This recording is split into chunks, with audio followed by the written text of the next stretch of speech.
Caitlin Clark involved in disappointing news after playing Angel Reese.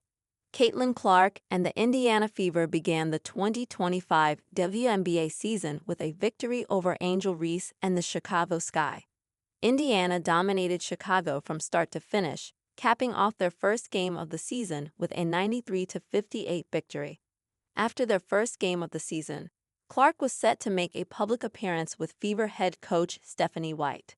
According to Scott Agnes, Clark was scheduled to wave the green flag at the Indianapolis Motor Speedway, IMS, spurring the start of the lap for racers. Agnes then explained that Clark will not be able to attend the event due to a scheduling conflict. White will now be joined by Aliyah Boston, Sophie Cunningham, and Michaela Timpson, waving the green flag at the IMS. While it's a disappointing update from Agnes, given Caitlin Clark's popularity, Indiana fans should still be excited for the WNBA season. Clark and the Fever clearly established themselves as WNBA title contenders during the first game of the season.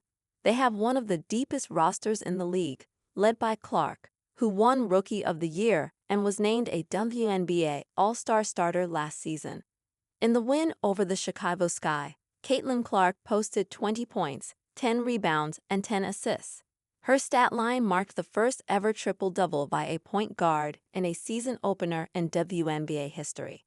Clark will look to replicate that success on Tuesday when the Fever go head-to-head against the Atlanta Dream at 7 p.m. ET. The Fever will then play the Dream in Atlanta on Thursday at 7:30 p.m. ET. Robert Griffin IE suggests Angel Reese hate for Caitlin Clark is deeper than basketball.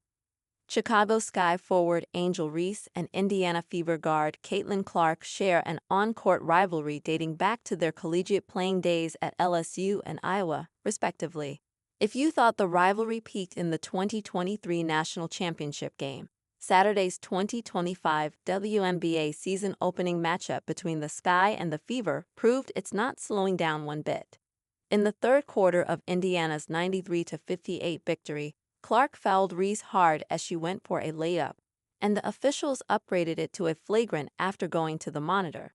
After the play unfolded, Reese turned toward Clark to respond and appeared to say, "You crazy as few," as Sky coaches calmed her down. Call was called for a technical foul on the play, as was Fever center Aliyah Boston. The foul and the subsequent aftermath was the main talking point coming out of the game. Former NFL quarterback Robert Griffin II immediately chimed in on social media, saying he believes Reese hates Clark. Griffin further explained why this is not just a basketball rivalry during his Out of Pocket with RJII podcast on Sunday morning. "I know what hatred looks like," Griffin said, via awful announcing. Angel Reese hates Caitlin Clark, not some basketball rivalry hate either. The reason I said that is because when somebody that you don't like says something to you, you automatically always take it to the most extreme.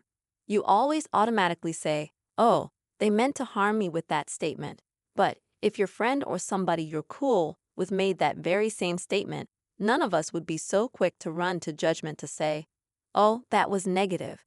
We would question what it was. We would react differently. So why do I think Angel Reese hates Caitlin Clark? It could be the fact that Aliyah Boston had to save Angel Reese from ending her career after the foul. Caitlin Clark put on Angel Reese, and Angel Reese tried to hit her. But if it wasn't for Aliyah Boston putting her arms in the way, Angel Reese would not be playing basketball anymore because she was going to sucker punch Caitlin Clark. Now, you tell me a time when you've seen somebody get fouled on a basketball court in a professional league, where they tried to almost sucker punch somebody that they were friends with because of a hard foul.